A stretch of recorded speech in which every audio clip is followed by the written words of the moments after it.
All right, we're gonna record a quick one today of how Claude can continue to help you in Excel. So here's what I got for you today.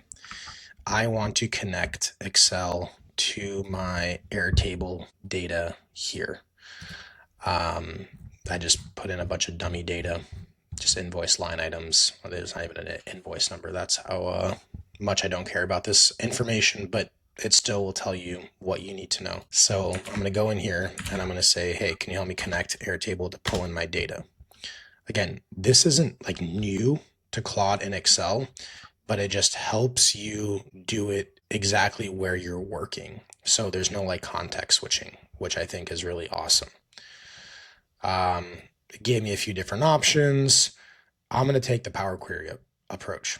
It's a little bit more of a manual setup, but we have more flexibility. So I'm going to say option 3. So you're going to need a personal access token, and it tells you how to set a personal access token up.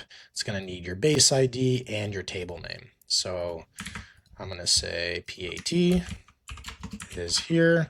I'm not going to show you how to get that information because I feel like that is actually pretty simple to do. And if you actually have any questions, just feel free to let me know. I'm just going to give it the URL because I don't actually want to go through and parse out what the Airtable base ID is. And then the table name is invoice line items. So let's see what it does with that. So see, it's going to say, it's going to fetch data and it's going to handle pagination. So that was something that it didn't do when I was testing this earlier.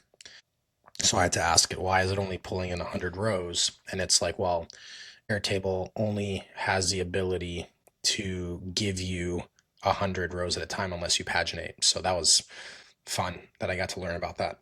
So I don't know why I tried to run a Python script. I didn't really tell it to, but that's okay because this is actually what I want to do. So we're going to copy this and we're going to go home. Oh, we're going to get data from other sources, blank query.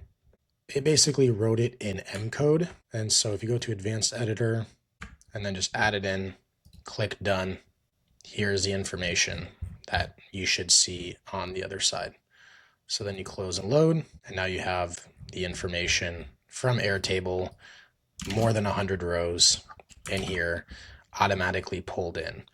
Now, there's a whole bunch of other things you could do in Power Query, but it took me a whole 3 minutes to set up a direct API connection to Airtable.